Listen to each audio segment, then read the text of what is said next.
Level 1. Background noise anxiety. This is the kind of anxiety that doesn't ruin your life, it just narrates it.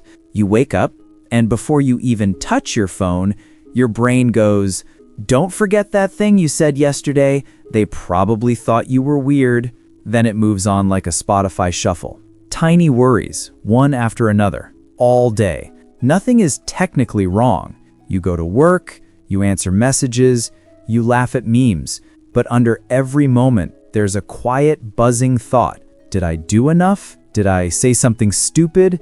Did I miss something important? At this level, anxiety doesn't show up as panic attacks. It shows up as overthinking one sentence you sent 3 hours ago, replaying small interactions on loop, feeling tired even though nothing happened today. You still function. You still show up. From the outside, you look completely fine, but on the inside, you're running a constant background scan for danger, social danger, financial danger, everyone secretly hates me danger. The problem? Most people in level 1 don't even call it anxiety. They just say, "I'm a bit stressed," or "I'm just like this." But if your brain never shuts up, if silence feels louder than noise, you're not just a thinker. You might already be at level 1. Level 2, everyday anxiety. Level 2 is where fear starts to feel normal. You're not collapsing, you're not having a breakdown, you're just always on edge. You wake up with a small knot in your stomach, you overthink messages, replay conversations, and imagine worst-case scenarios before anything even happens. On paper, your life looks fine. You have responsibilities, maybe a job, maybe school, maybe people who care about you. But inside, you're running constant background calculations. Did I say something wrong? Did I forget something? What if this all falls apart? At this level, anxiety doesn't stop you from living, it just drains the joy out of it. You still show up, you still function, but everything feels heavier than it should. You procrastinate simple tasks because they feel weirdly overwhelming. You avoid phone calls, delay emails, and scroll too much, not because you're lazy, but because your brain is tired of being on high alert all the time. People around you might call you sensitive, paranoid, or dramatic, but what they don't see is how much effort it takes for you to act normal. This isn't weakness. It's your nervous system quietly telling you something doesn't feel safe, even if nothing looks wrong.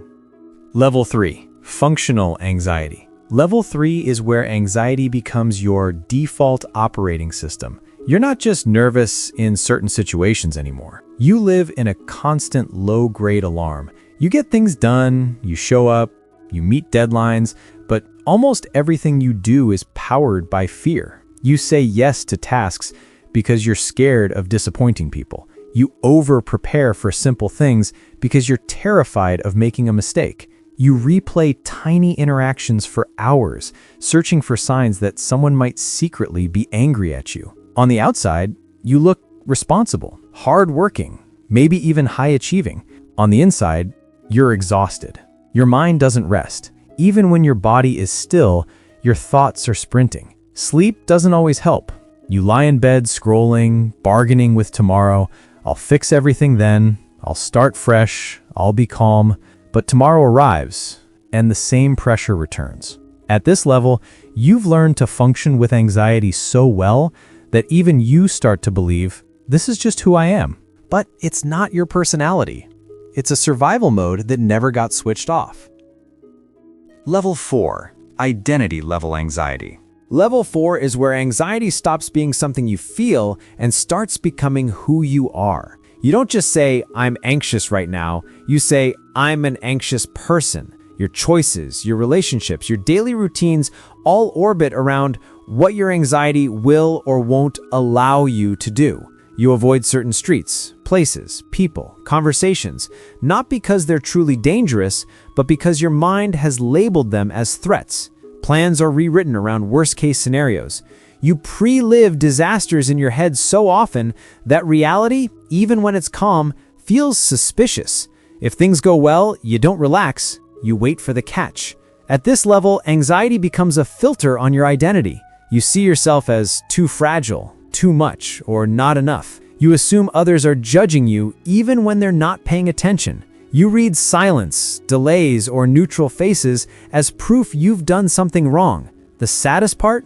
You start turning down opportunities before they can turn you down. Jobs, relationships, creative ideas, you reject them in your head to avoid the risk of real rejection. It doesn't feel like a choice anymore.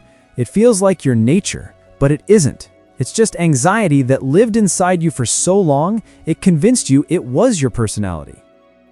Level 5, life-shrinking anxiety. Level 5 is where anxiety stops nibbling at the edges of your life and starts shrinking the whole map. You still show up to work, answer messages, pay bills, so from the outside, you look functional. But inside, the world you actually allow yourself to live in is getting smaller and smaller. You say no before you even consider what if. Trips, dates, new projects, invitations, they all get filtered through one question. What if something goes wrong and I can't handle it? So you stay close to what feels safe. The same routes, the same routines, the same people, the same emotional climate.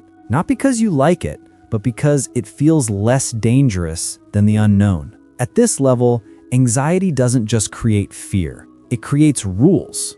I can't travel alone. I shouldn't try that. I'd embarrass myself. People will leave if they see the real me. You obey those rules as if they're laws of physics. Your comfort zone becomes a cage disguised as being realistic. The most painful part? You start grieving lives you never even tried to live. You catch yourself thinking, if I wasn't like this, I'd move there. I'd try that. I'd be that person. That quiet grief, the mourning of unlived versions of you, is the signature of life-shrinking anxiety. Level 6, anxiety as an identity. Level 6 is where anxiety stops being something you experience and starts feeling like who you are. You don't just say, I feel anxious. You say, I'm an anxious person. I'm just built this way. Every choice, reaction, and limitation gets explained with, because of my anxiety. You avoid hard conversations, new experiences, and risks, not because they're truly impossible, but because you've decided they're not for someone like you. At this level, anxiety becomes the narrator of your life. It writes your internal script.